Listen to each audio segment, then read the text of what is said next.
Hey, Art 3 and 4, welcome to my studio. So I wanted to come out here and do this because I was really tired of sitting with the bookcase behind me, and the family is awake, and I didn't want to have to try to perform in front of them with all of the outtakes and just me rambling. So anyway, what I'm going to do with this video is I'm going to explain to you what your last 9 weeks is going to look like work-wise. I know a lot of you guys have already started thinking on, especially the Art 4 students, thinking on your independent projects that you are planning on doing. That may have to go on the back burner. As we're finding out everything, who knows how long this thing's going to go. We may come back, we may only have a couple weeks. And so because of that, I'm going to go a week-by-week study, and we're going to do one subject, and that one subject is going to be portraits, okay? Now, at first, you're going to be like, oh, that sounds terrible. Hear me out on this one. What I want to do is I want to do a week-long study, just one every week. I want you to draw a portrait of yourself or of somebody else and how you are dealing with this, okay? This is going to be a lot more emotion-based. I want you to be able to express how you are feeling that week, okay? Now, the reason why I'm giving it to you now, giving this assignment to you now is one, because I don't want you to start working on your 3 ideas for when we get back from spring break. But I want you to start thinking of, okay, how am I feeling emotionally? And how could I express that in a portrait? So while you're on spring break, obviously you don't have to do anything while you're on spring break. But when we come back that first Friday, you'll have one portrait that is due, okay? If we go past that 1 week, you do one more portrait, okay? And I want you to experiment with stuff. The major problem is I can't hand you off an assignment. Okay, so for my Art 3 students, I can't really say, okay, start doing your dictionary page, because you don't have all the materials that you would want to do. Or I'd say, okay, go do the dice rolling chance project. You don't have the materials. What you do have, I hope, is your sketchbook. With your sketchbook, you've got paper, and you are already way ahead of the game of my Art 1 students and even my Art 2 students. So, with that in mind, I want you to do a piece of art. Now, it does not have to be in your sketchbook. It can be on any kind of paper. It can be on a different kind of surface. You could prepare that sketchbook surface by putting a collage of newspaper or something like that, and then drawing on top of that collage piece of newspaper. So there's a lot of different things that you can do. So you might have colored pencils at home. That's awesome. You've got more than, again, 90% of my students. You might have charcoal. Art 4, you guys have that Connie crayon. That might be really good to use. Or you can just do it in pencil. It doesn't matter. If you have watercolors, if you have whatever, it's whatever kind of material that you can find that you can do artwork with. I was looking online and I saw somebody that was painting with coffee. And it was really kind of cool. And as they're working with it, it was really kind of a mesmerizing video. But as she's talking about it, she's like, this is not the ideal type of media to be working with, but it's got some cool effects. And that's exactly where we are. We are not able to do the ideal type of artwork, but we are going to make the best of what we have. Sound good? So, what I want at the end, what I want from the end of this is, you will have something that you will remember this time in your life, okay? In other words, I want you to be able to look at these when you are 55 years old and know what you felt like on this week. And I want you to know what you felt like on week 4 of this ordeal. I want to be able to see that in your work, and you're going to want to see that in your work. It may be something like it will be an heirloom, and that's how you should look at it, okay? Now, I'm going to show you a couple different examples of some cool looks. It does not mean that this is what I want to see from you. What I do want to see from you is that you're taking chances. and not just doing the same stuff that you always do. And look, I don't want it to look like a sketchbook that you just finished third period before you came in for fourth period. Or, for some of us, you did during your lunch period so that you could try to turn it in for when it was due on fourth period, okay? I want something that is going to be taking you several hours worth of work. Because remember, you're supposed to be doing 45 minutes for each day. So 45 times, 5. I can't do the math, but I think you guys can. So I want to see you putting that much work into it. But more importantly, I want you to be thinking of, this is going to be an heirloom. This is going to be something that I'm going to hold on to dearly. Who knows? Maybe you want to hang it up sometime, okay? So I've got some examples, and they're on my laptop, and I'll switch over so that you can see what I am looking at. All right, so what I don't want to see. I don't want to see this. This is boring. It's not a good composition. It's not really telling me anything, and it looks like it was done during fifth period lunch. Same thing here. You can do a figure, but it can't be this bad. It's got to be a lot more intricate. So let's look at these. Look how expressive these are. And that's going to be a main thing that I'm going to be showing you in all of these examples. These have so much cool, expressive quality to it. So today, well, for the past 2 days here, it has been raining. So not only are we in a pandemic, I'm stuck inside. I mean, it really kind of stinks. So show that in your work. Another good example, okay? You can use a photograph. I'll allow you to work off of a photograph, but I want it to be your photograph. In other words, you are composing this, not somebody else, okay? So expressive. Now, at first you're looking at this like, well, it's just a line drawing. It's not that. There's a lot of intricate in this.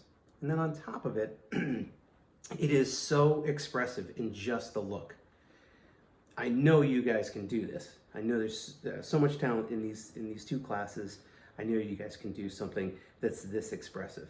And tell me that you are not feeling like this. There's several of us that are feeling like this right now. All right, so the addition of color. The addition of color can be anything. It can be just a little bit of spot color. You can try with your watercolor. So this one was just adding in a spot of pastel, actually. So they kind of brushed in some pastel along with the Connie crayon. And look at the work, the intricate work on this. So super realistic. Does not mean that that's what I want to see from you.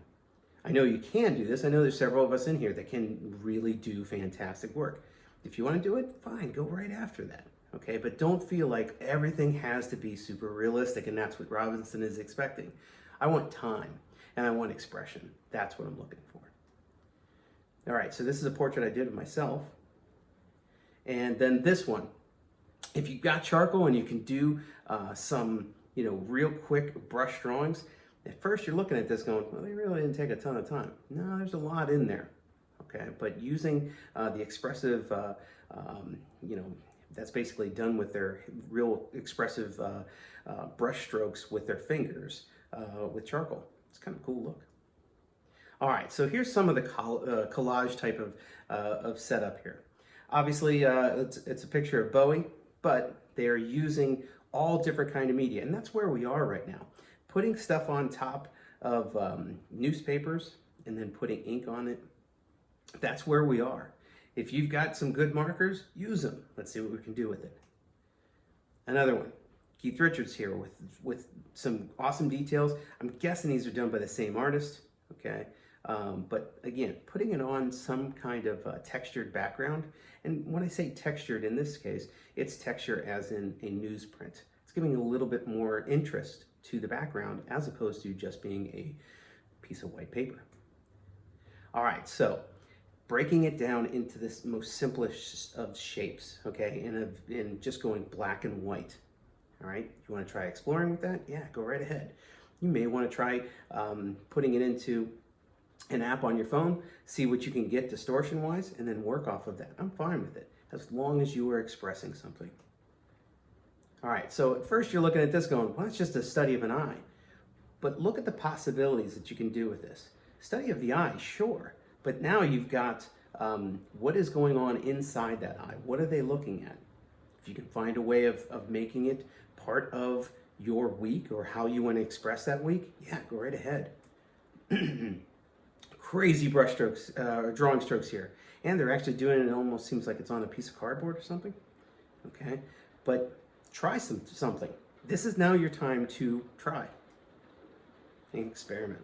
Okay, another great example of just experimenting, seeing what you can do. And there's a lot of these out there on the internet. I'm just pulling a couple of them. If you type in interesting, portrait drawings, boom, you'll get tons. Okay, kind of small, but a cool look. I love the geometric shapes. All right, so if you have colored pencils, let's try some different colors. Okay, as the rain is picking up here, oof, it's been a bad day. If you add your use of colored pencil, and you start using those drawing strokes, and you let them stay there and not feel like you have to blend it, and you let the viewer blend it for you with optical fusion, you've got some cool stuff going on here. All right, so this has got just a little, very minimalist type of take on a drawing, just a couple drawing strokes, but the use of the background, the little piece of watercolor back there. Okay, now you could use watercolor, so you could put like a watercolor wash back there, and hopefully the paper will be able to hold. You might want to try to find the thickest paper that you can find in your house, and adding that in behind it, so that once you put something on top of it, it changes the mood. Okay, so maybe think of, okay, what kind of colors would express how I'm feeling, and then lay those down and go from there. All right, so the addition of color in amongst your drawings. So if you take your pencil drawings and then you put some splash of color in it, that'd be kind of fun. The spritz that's over there, you could almost take a toothbrush and a little bit thick watercolor, even if you have some acrylic paint that's watered down, you could spritz that on and give it a little bit of texture, I guess. There's also some writing on there, and we'll talk about writing and how it can be helpful here in a little bit. All right, so spots of color. You can go crazy with this. You can start adding stuff. Now, obviously, this is taken from a photo. The photo is on the bottom, but if you want to try adding some crazy color to it, yeah, go ahead. Now we start getting into some collage. When we look at this, the collage that's in here is just layers upon layers. And that's going to be kind of difficult to do since we don't have a ton of media at home. Some of you might have, more than just Elmer's glue. You might have some other stuff that you could add to it and see if you can make something interesting back there. Great example of the use of color and texture to make a, kind of a creepy drawing look, vividly stunning. Okay. Same thing, spots of paint, adding it in, just brush strokes really adds to this one. Okay, along with the fact that there's some collage elements. Drawing strokes. Using the drawing strokes, it almost has a little bit of a doodle type of feel.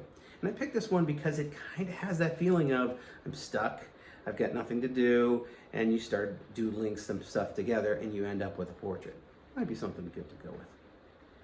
All right, so this one is out of a sketchbook, and the words that are around there, obviously this is not about, being stuck in a, this piece is not about being stuck in a house during a pandemic, but the writing that's on there really kind of adds to this whole look. And that might be something that you do. You could maybe add a journal entry into your page around a portrait that could maybe explain, this is March, 30th, and I'm now stuck in the house and I'm bored. We ran out of Netflix, and you could go on and talk about it. Again, think of this as an heirloom, as a piece of history. All right, so this one's really small to see, but there's so much texture in it, and it's very interesting to, it's visually texture. So in other words, it's got texture as in print back there, but they also added some build-up elements. So look and see what you can find. Maybe it's even tissue paper that you could add into your drawing that could give it a little bit of texture afterwards, after the fact. All right, and so the last one that I have here is a picture of somebody that's painted, seems kind of rough, but it's looking out of window. You do not have to do just a portrait, okay? As we're working through this through the weeks, you would want to, try some other different things, not just the same portrait, somebody just looking at you. Try getting, a figure in a subject that's going to be expressive. And I can't say it enough. You want this to feel expressive. The whole thing, whenever it gets done, needs to feel like the way you are feeling right now. Okay? So, it's a long video, and hopefully I didn't bore you more than I usually do. But that's where we're going to be going. Now, good news. Good news, you don't have to do sketchbooks. Yay. So there's no sketchbooks this 9 weeks, okay? I'm going to take them off the board, okay? But what there will be is every week it's 100 points for this. Now at first you're like, oh, okay, well it's only 100 points. Understand, if this goes on, and I don't even want to think about this, but if this goes on the entire 9 weeks, your grade is going to be out of 900 points. It's not going to be buffered. You're not going to get any, boost by your sketchbook grades. It's going to be 900 points. So if you blow one off, it's not going to be good for your grade. So you need to make sure that everything that you are doing is to the best of your ability. Okay. So if you have any questions with that, don't hesitate to email me. But that is where we are going for this 9 weeks for both Art 3 and Art 4. Okay. So I hope you have a good spring break. Try to make the best of it, as with everything here. Try to make the best of it, and I'll see you soon.